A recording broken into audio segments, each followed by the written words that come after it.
Somewhere in time's own space, there must be some sweet pastured place where creeks sing on and tall trees grow, a place where forgotten horses can go.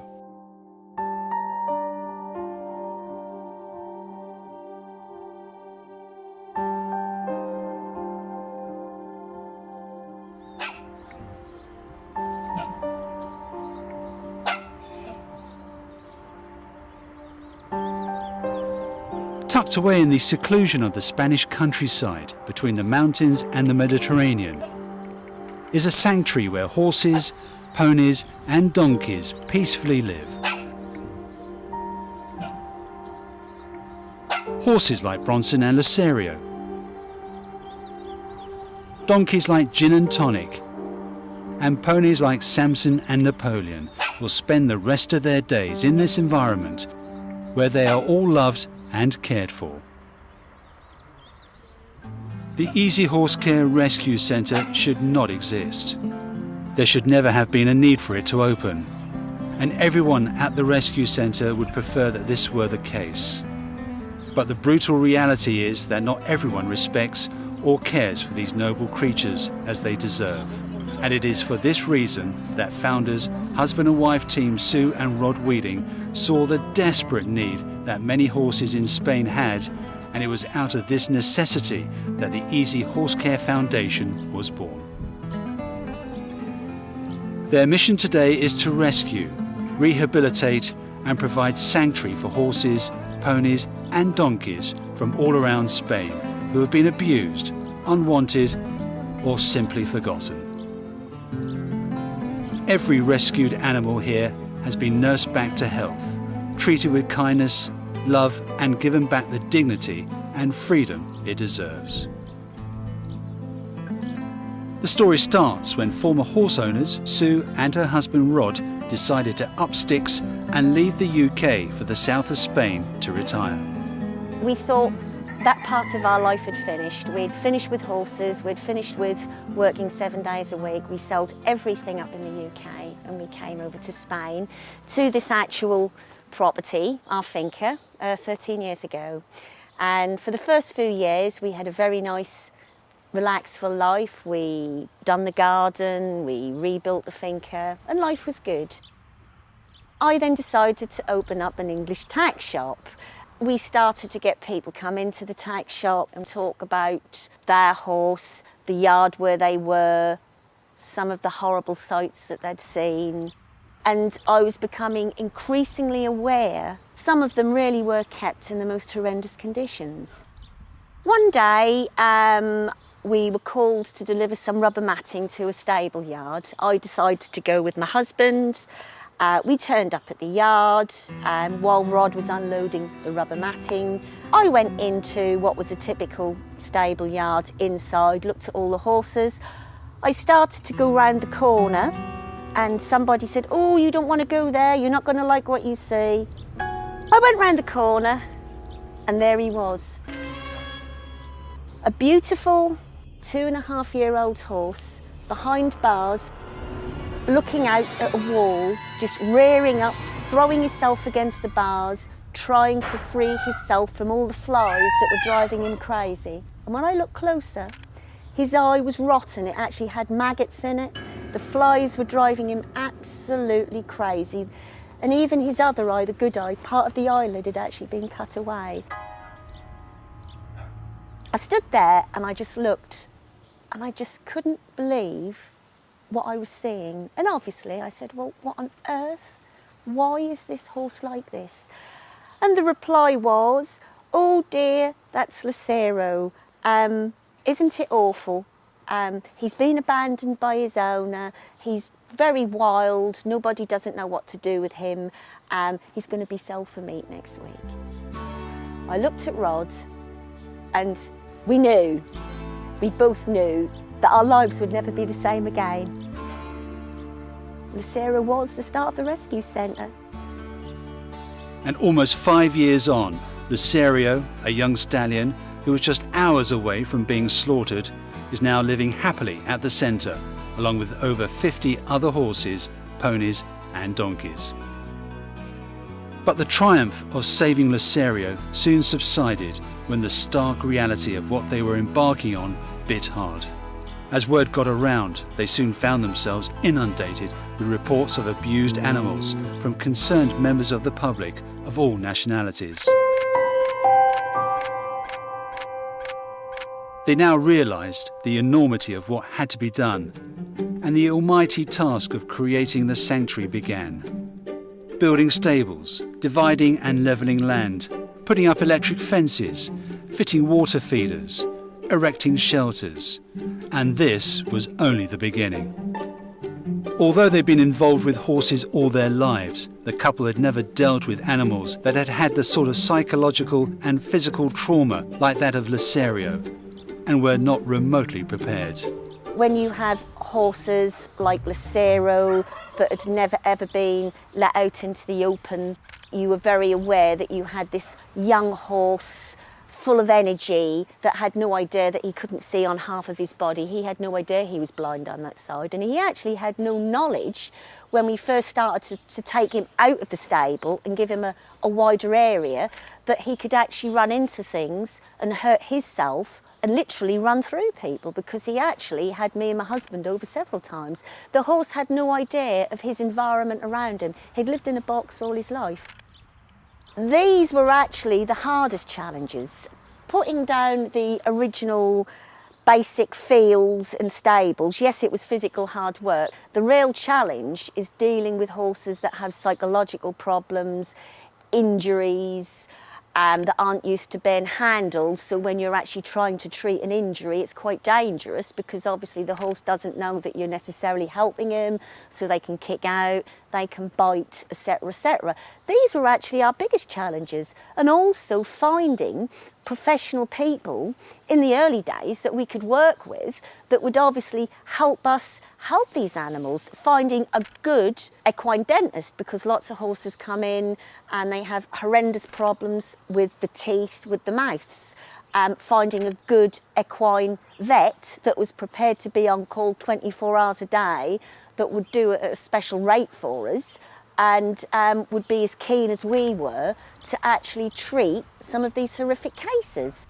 So really, it was a huge, huge learning curve, you know.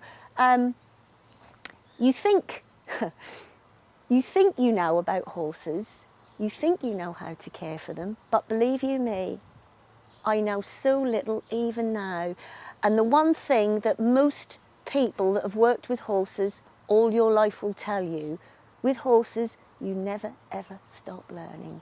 And really, with what we're doing, that is the hardest challenge, because you just never know, and there's always another case comes in that nobody's ever had the experience of doing it before. And really, it's just learning as you go along. Sue and Rod weren't the only people who had never seen cases like this before. By a remarkable stroke of luck, a top equine vet lived nearby to the centre and has become vital to the EHC's progress.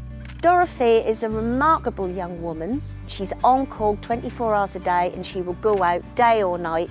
And when you see some of the cases that she handles, you know, she absolutely is a truly amazing young woman. And the work and determination that she's done with us, saving Faith, Bronson, and several of the horses here, they wouldn't have survived without Dorothea, without a doubt. I can pick up the phone anytime we have a problem or an emergency, and Dorothea will get here as soon as she can. On a good week, and I say a good week, when we don't have any emergencies or crises, I'll probably speak to Dorothea at least 10 times, and she'll probably be here at least 3 times in the week. On a bad week, when we have a crisis, an emergency, whatever, then she might be here 4 or 5 times a day.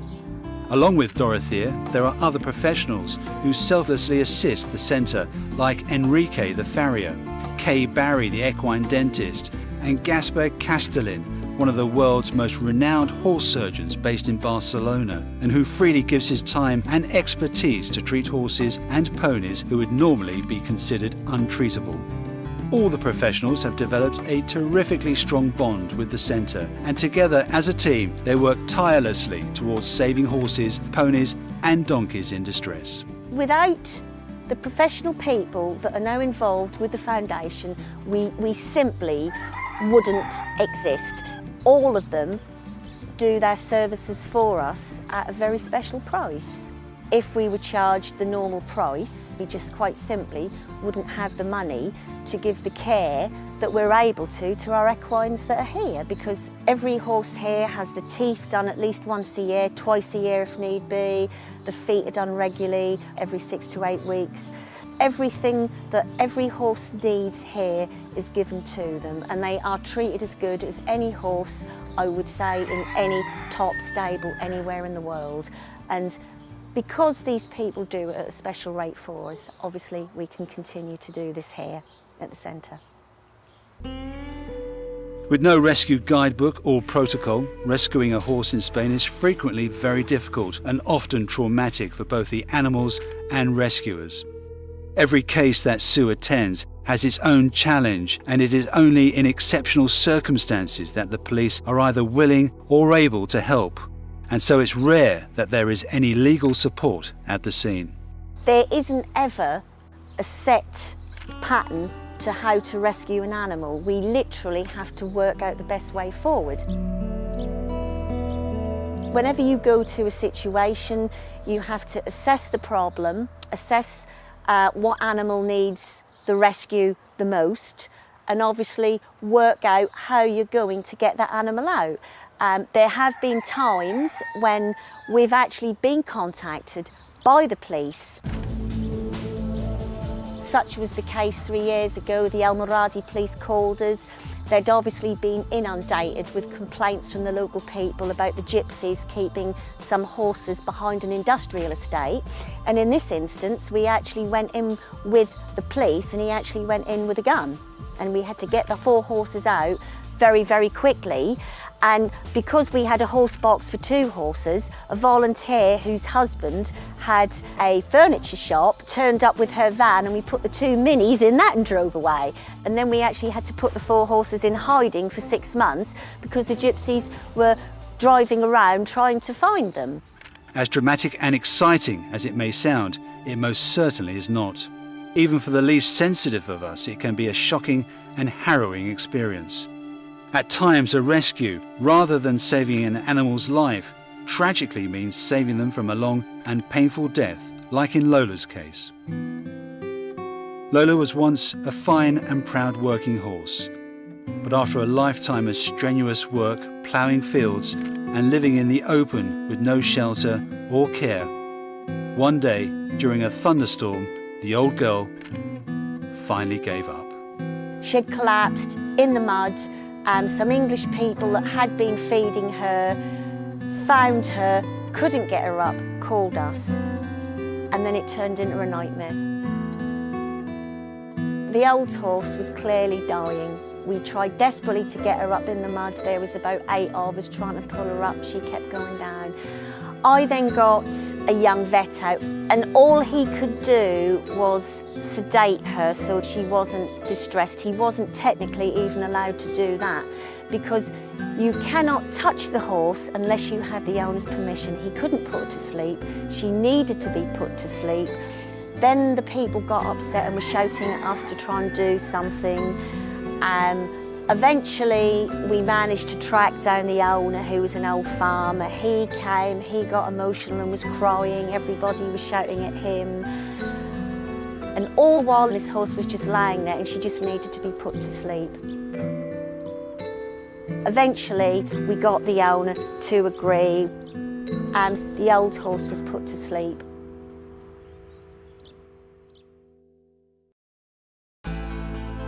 Quite often, when you have a crisis, emotions run high.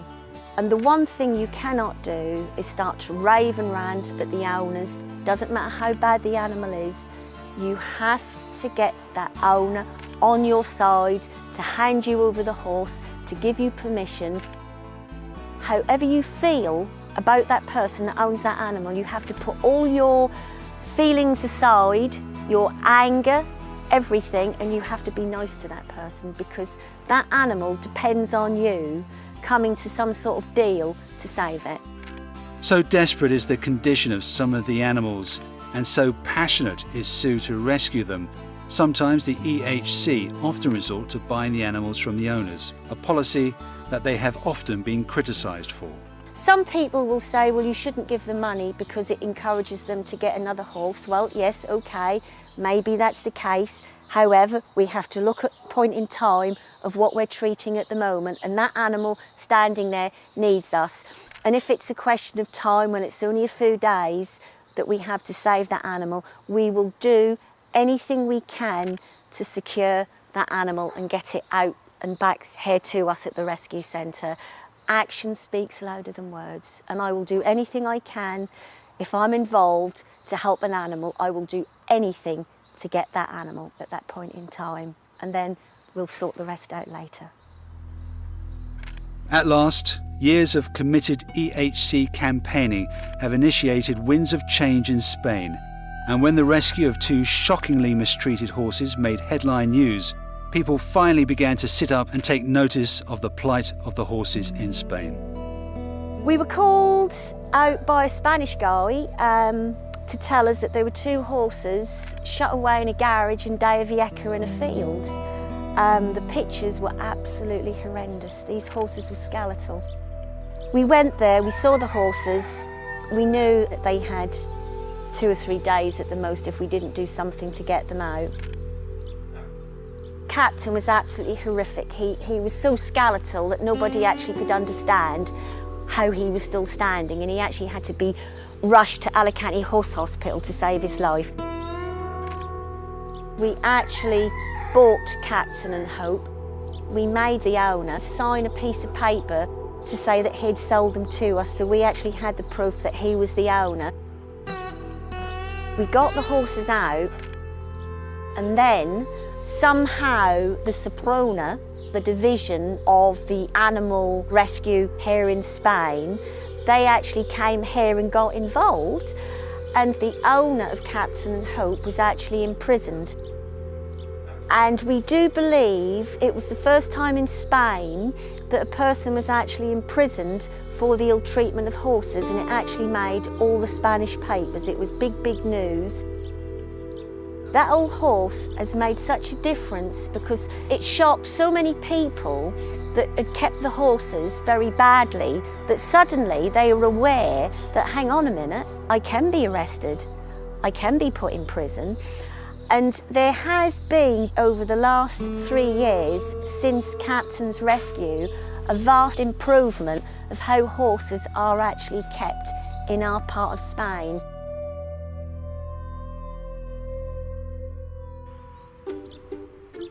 As EHC's mission is even more widely publicised, so rescue pleas come from farther afield.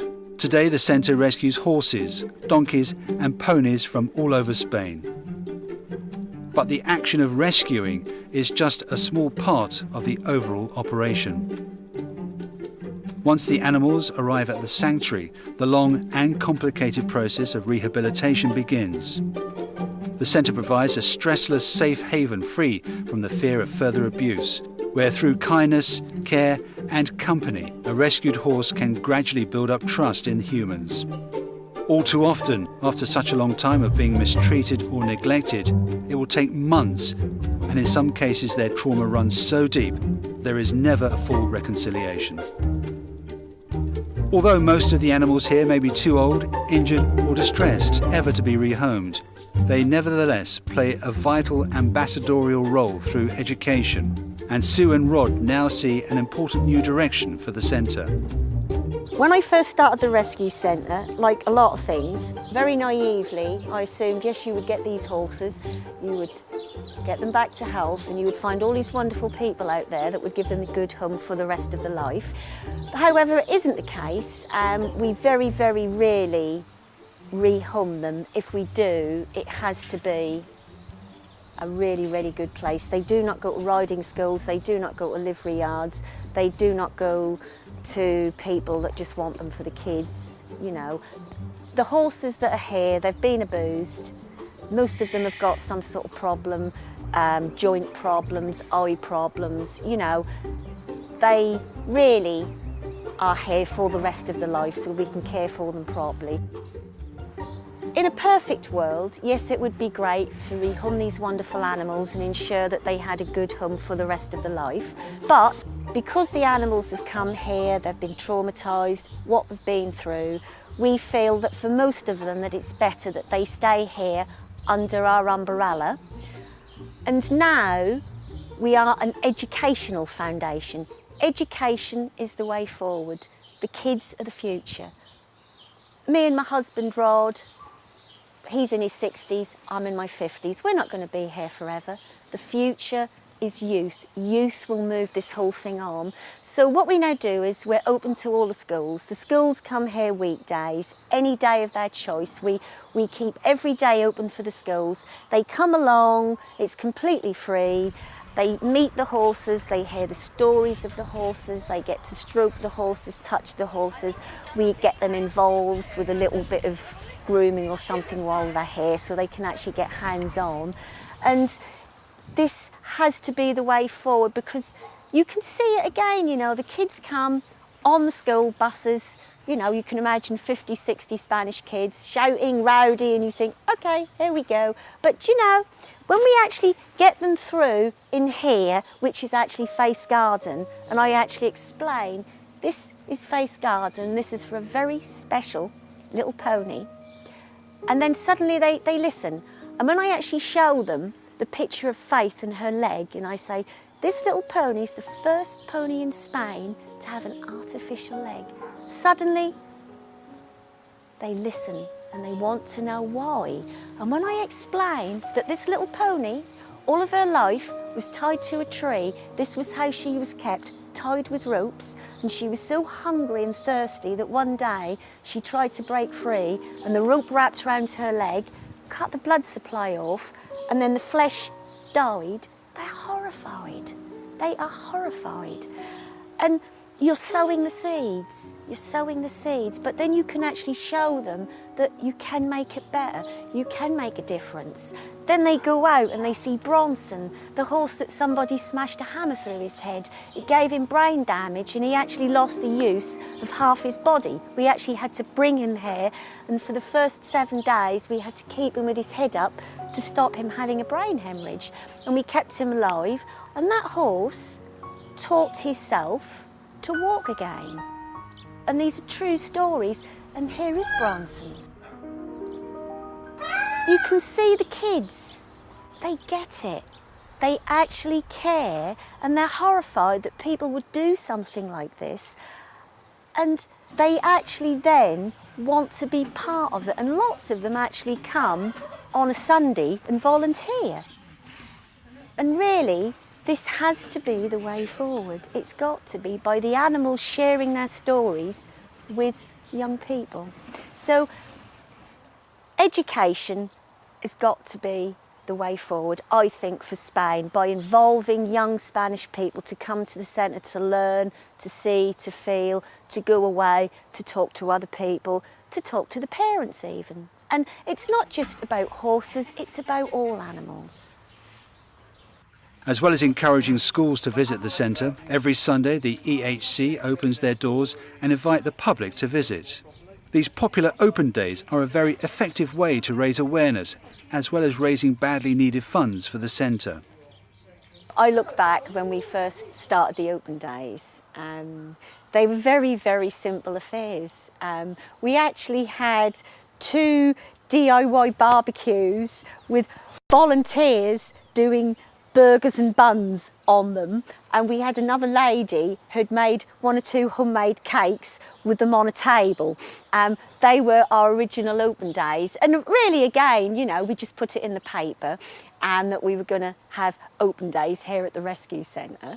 And it was amazing, it was amazing. All these people turned up, and it made us realise that the public obviously enjoyed coming here. And as we've tried to be more professional with our open days, we now have a proper outdoor kitchen where we do a range of absolutely beautiful homemade food. And we also do a fantastic range of cakes, teas, coffees, basically everything that you would want to find.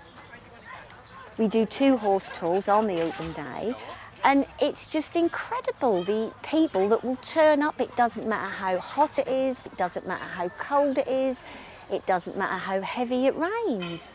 People still turn up. And even in the winter months, you know, we've been having 70 or 80 people here on an open day. It's incredible. We've had one or two instances where people have turned up minus a partner who's sadly they've lost, who's died. And they've actually come along and they've said, me and my husband have had such lovely memories of days here at the rescue centre, we'd like to make this donation. And even last Sunday, we had a group of people turn up and they made a donation. And this guy, only knew him as Terry, he'd had a stroke and he'd related to Bronson, our horse out there that had the hammer smashed through his head, and he had a similar thing like a stroke, and this Terry had formed this attachment to Bronson. And he always used to come, they used to bring him twice a year to come and see Bronson, and he sponsored Bronson. And this group turned up last open day and said that Terry had sadly died in his sleep, and it was also his birthday, and they knew that Terry's wish would have been that Bronson had his birthday money. So they made this big donation for Bronson on behalf of Terry. And, you know, when you get things like this, it really is very, very humbling. And it actually makes you realise how special a lot of people actually see this place.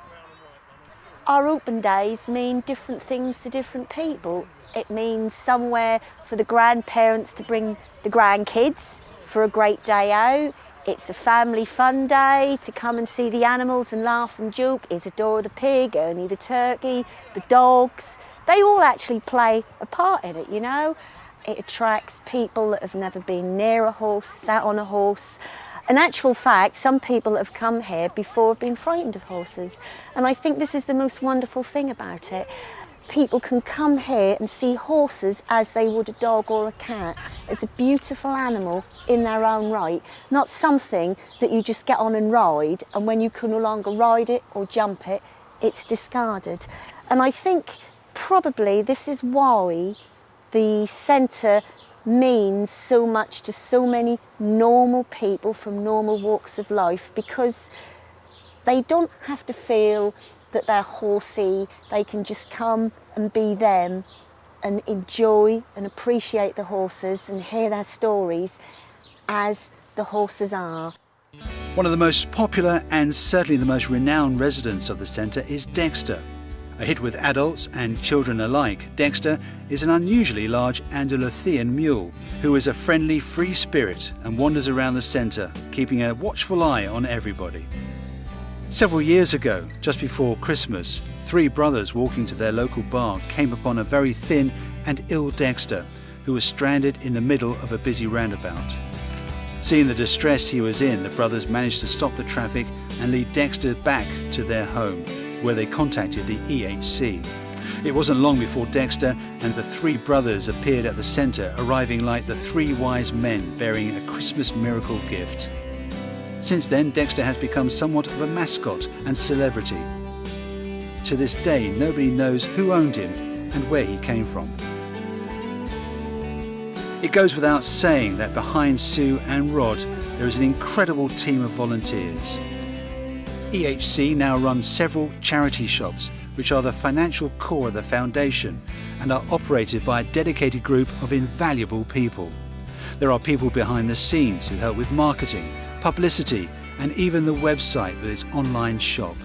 And of course, at the rescue centre itself, volunteers help with the weekly open day, as well as the less glamorous daily clean-up. We couldn't do it without them. As you can appreciate, with 52 horses, ponies and donkeys, every stable has to be mucked out. All the fields every day have to be cleared. 50 odd buckets have to be washed every day. The horses are fed 3 times a day, and it is physical work from 6 o'clock in the morning till about 8 o'clock at night. So for anybody that wants to keep fit, there's plenty of scope out there with a wheelbarrow. The people that come here on the open days to volunteer also are people that do the teas, the coffees, the food, the clearing up the tables and chairs, assist with the horse tours, do the merchandise. It probably involves 10 volunteers in total to make an open day work, because obviously you've got the sheer amount of people that come in on the open day. You've got to serve the teas and coffees, collect the plates, cutlery, wash them, get them ready for the next people, general assistance, answering questions. On a Sunday we also have a pony club, because again education plays a big part with the kiddies, and for that we actually have a highly qualified instructor, highly qualified. She comes here on her day off every Sunday to do the pony club for us, and also the donations from that go to the centre to help fund the centre. So we do have some really extraordinary volunteers that are now part of the foundation. These ordinary people with extraordinary devotion have helped to transform the centre into what it is today and what it hopes to become. To ensure continuance and secure its future, Sue and Rod have formed a board of trustees and created the EHC Foundation. The foundation will enable other centres to be opened throughout Spain, and will also mean that campaigning by the EHC Foundation will be taken seriously at both a national and European level. Supporters of the foundation benefit from transparent accounting that enable them to see where the donations and money generated by the centre is being spent. And of course, the potential benefit to animals in desperate need is profound. It is literally a foundation now to grow upon. The foundation is here, the infrastructure is here, and now we will develop the organisation in different ways. The charity shops, the educational centre, the open days. These are all ways where the centre will grow, and obviously as it grows, more and more people, professional people, will come on board. I would like the Easy Horse Care Rescue Centre Foundation to actually be animal welfare, but for all of Spain. For €25 a year, you can become a member of the foundation. Now, what that actually means is you are giving the horses a voice. You are going to speak for the horses. Our aim is to have thousands of members throughout the world. By having thousands of members, when Easy Horse Care Rescue Centre Foundation starts to lobby with European Parliament and the government and local councils, which we surely will when we're strong enough to do so, you will give your voice to the horses, and by becoming a voice, you will help us do this. And while the team at EHC fight for new legislations and an enlightened attitude towards animals in Spain, they need your continued support. They need your membership. And most of all, they need you to tell people about the great work being done at the centre every single day. This is a place of joy, happiness, positiveness. This isn't a sad place where you're going to come and see sad, unloved, unhappy animals. You're going to see animals that have survived, endured, and are here and are given quality of life.